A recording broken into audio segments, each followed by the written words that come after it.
በስመ አብ ወወልድ ወመንፈስ ቅዱስ አሐዱ አምላክ አሜን። እንደምን አላችሁ? እንደምን ቆያችሁ? በያላችሁበት ሰላም እግዚአብሔር ይብዛላችሁ። አምላካችን እግዚአብሔር ስለዚች ዕለትና ሰዓት ክብርና ምስጋና ለእርሱ ይሁን። አሁንም ጸጋን ይሰጠን ዘንድ እግዚአብሔርን ለምኑ። ትንቢተ ሚልክያስ ምዕራፍ 1 ቁጥር 9። ጸጋ ማለት የእግዚአብሔርን ስጦታ ምሕረቱን፣ ቸርነቱን፣ ፍቅሩን፣ አጠቃላይ ስጦታውን ለሰው ልጆች የገለጠበት ነው።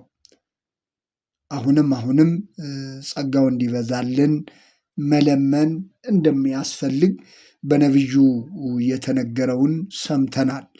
የሰው ልጅ ያለ እግዚአብሔር ጸጋ ባዶ ነው።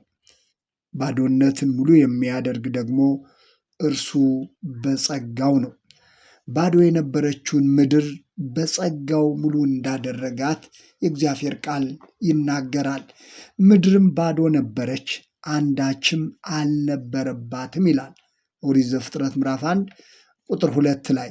ሰማይና ምድርን ካለመኖር ወደ መኖር ያመጣቸው እርሱ በጸጋው ነው። በሰማይና በምድር ያሉትን ሁሉ ያስገኘ ለፍጥረቱ ያዘጋጀ እርሱ ራሱ እግዚአብሔር ነው። ክረምትና በጋን የሚያፈራርቅ፣ ፀሐይና ጨረቃን የሚያፈራርቅ፣ ለሰው ልጆች የሚያስፈልጉትን ሁሉ ያዘጋጀ እርሱ ራሱ እግዚአብሔር በጸጋው ነው። ሁሉም ባዶ ነበር፣ ሁሉንም ግን በጸጋው ሙሉ አደረገ። የኔ የምንለው አንዳች ነገር ሳይኖር ሁሉን እርሱ በቸርነቱ በጸጋው ባለጠግነት እንዳዘጋጀ ይታወቃል። አንድ ሰው ሲናገር በመካከለኛው ምስራቅ አካባቢ በተፈጠረ የመሬት መንቀጥቀጥ የሆነውን ገጠመኝ እንዲህ ሲል ሲገልጽ ሰምቻለሁኝ። ሰውየው ብዙ የሚከራዩ ቤቶች ያሉት ባለሀብት ነው። ስለዚህ ተከራዩን በአስቸኳይ እንዲወጣ ትዕዛዝ ይሰጠዋል። ቤቱን ስለምፈልገው በአስቸኳይ እንድትወጣልኝ ይለዋል። ሰውየውም ጊዜ እንዲሰጠው ይጠይቀዋል። ከ3 ቀን በላይ ጊዜ እንደማይሰጠው ይነግረዋል።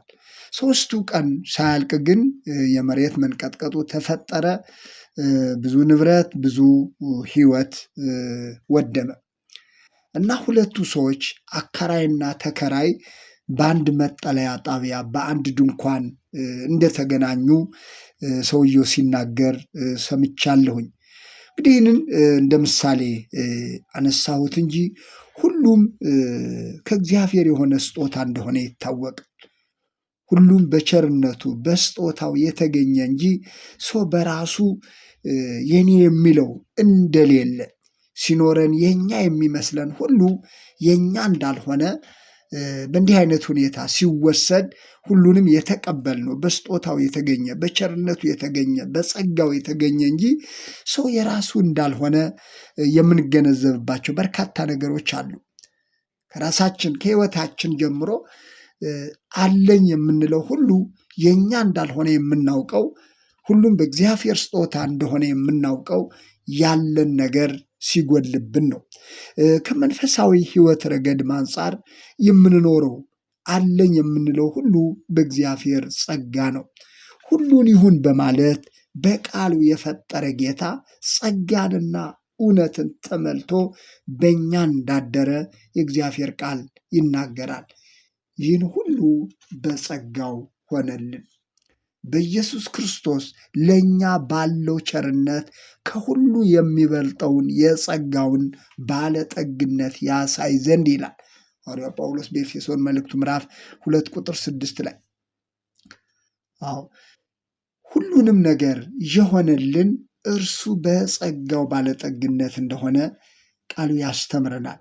እግዚአብሔር ጸጋውን ባያበዛልን ኑሮ የሰው ልጅ በራሱ የመኖር ኃይልና ስልጣን የለውም። ሁሉም በእርሱ እንደሆነ የእግዚአብሔር ቃል የሚናገረው ከዚህ የተነሳ ነው። አንደኛ መዳን የሆነልን በጸጋው ነው። ቁሳዊ ነገሮች ማግኘት ማጣት ብቻ ሳይሆን መዳን የሆነልን ሕይወት የሆነልን በጸጋው ነው። ይህ መዳን ደግሞ ዓለም ከመፈጠሩ ጀምሮ እንደተዘጋጀ የእግዚአብሔር ቃል ይናገራል። የሰው ልጅ ውድቀቱን ያወቀው ከወደቀ በኋላ ነው። ኃጢአተኛ መሆኑን ያወቀው ኃጢአትን ከሰራ ከኃጢአተኛ ሕይወት በኋላ ነው። እግዚአብሔር ግን በዮሐንስ ራእይ ምዕራፍ 13 ቁጥር 8 ላይ በታረደው በግ አስቀድሞ ዓለም ሲፈጠር ጀምሮ የተዘጋጀውን መዳን ይናገራል። ሐዋርያው ጳውሎስም ዓለም ሳይፈጠር በፊቱ ቅዱሳንና ነውር የሌለን በፍቅር እንሆን ዘንድ በክርስቶስ መረጠን ይላል። ዓለም ሳይፈጠር እግዚአብሔር በጸጋው ለወደቀው ዓለም የሰው ልጅ ከመውደቁ በፊት የሚያስፈልገውን ነገር ሁሉ በጸጋው እንዳዘጋጀ ቃሉ ያስተምረናል። ስለዚህ ሁሉም በጸጋው ሆነልን። ክብርና ምስጋና ለእርሱ ይሁን። በዕለታዊ ኑሯችን በዕለታዊ እንቅስቃሴያችን አለኝ የምንለው ሁሉም ነገር በጸጋው እንደሆነልን ሁሉ መዳናችን የዘላለም ሕይወት የተገኘውና ሕይወት የሆነልንም በጸጋው እንደሆነ የእግዚአብሔር ቃል ይናገራል። ለዚህ ነው ሐዋርያው ቅዱስ ጳውሎስ በሕግ ልትጸድቁ የምትፈልጉ ከክርስቶስ ተለይታችሁ ከጸጋው ወድቃችኋል ይላል። በክርስቶስ የሆነውን ጸጋ በእግዚአብሔር የተገኘውን ጸጋ ረስቶ በሕግ በስራ ሊጸድቅ የሚፈልግ ሰው ቢኖር ከክርስቶስ ተለይታችሁ ከጸጋው ወድቃችኋል። የሰው ልጅ የሚሰራው ስራ ሁሉ ዋጋ እንዳለው በረከት እንዳለው ይታወቃል። ዋጋው አይጠፋበትም ነው የተባለው። ማንም ሰው በእምነት በመንፈሳዊ ሕይወት የሚያደርጉ ማንኛውም ነገር ሰው የሚያደርጉ መልካም ነገር ሁሉ ዋጋውን እንደማይጠፋበት ነገ በክርስቶስ ፊት ዋጋውን እንደሚቀበል አንዳች የሚወድቅ አንዳች የሚነጥብ እንደሌለ ቀዝቃዛ ብርጭቆ ውሃ እንኳ ነው የተባለው ዋጋው የማይጠፋበት መሆኑን እግዚአብሔር ቃል ይናገራል። በጸጋው የሆነልን ደግሞ ከምንም በላይ ነው። መዳን ሆነልን፣ የዘላለም ሕይወት ሆነልን። ለዚህ ነው ጸጋነ ሳይነ ወሕይወተ ረከብነ በኃይለ መስቀሉ ለኢየሱስ ክርስቶስ እየተባለ የሚመሰገነው። ጸጋን ተቀበልን፣ ሕይወትን ማገኘን በኢየሱስ ክርስቶስ በመስቀሉ ኃይል ዘወትር በቅዳሴ አገልግሎታችን የምንለው ነው። ስለዚህ መዳን የሆነልን ሕይወት የሆነልን በጸጋው እንደሆነ መገንዘብ ይገባናል። ይህንን ማወቅ ይህንን መረዳት ተገቢ ነው። ሌላው ጸጋው የዘላለም ሕይወት ተስፋ ወራሾች አድርጎናል። ጸጋው የዘላለም ሕይወት ተስፋ ወራሾች አድርጎናል። በጸጋው ጸድቀን በዘላለም ሕይወት ተስፋ ወራሾች እንድንሆን በመድኃኒታችን በኢየሱስ ክርስቶስ በእኛ ላይ አትርፎ አፈሰሰው ይላል ሐዋርያው ጳውሎስ በቲቶ መልእክቱ ምዕራፍ 2 ቁጥር 6 ላይ በጸጋው ጸድቀን በዘላለም ሕይወት ተስፋ ወራሾች እንድንሆን በመድኃኒታችን በኢየሱስ ክርስቶስ በእኛ ላይ አትርፎ አፈሰሰው። ይህ ሁሉ በጸጋው ሆነልን። ያለ እግዚአብሔር ጸጋ ምን እንደሌለን ልንገነዘብ ያስፈልጋል። ሐዋርያው ጳውሎስ በሕመሙ ጊዜ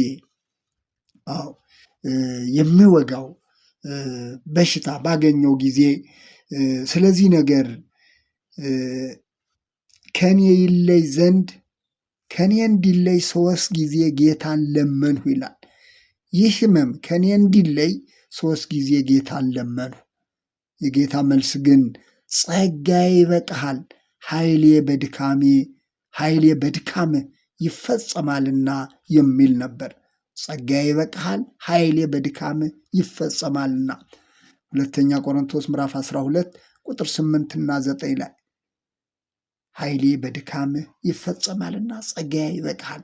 በብዙ አስቸጋሪ ነገሮች እያለፍን ምናልባት የእግዚአብሔር ጸጋ ብቻ ብርታት የሆነልን ሰዎች ልንኖር እንችላለን።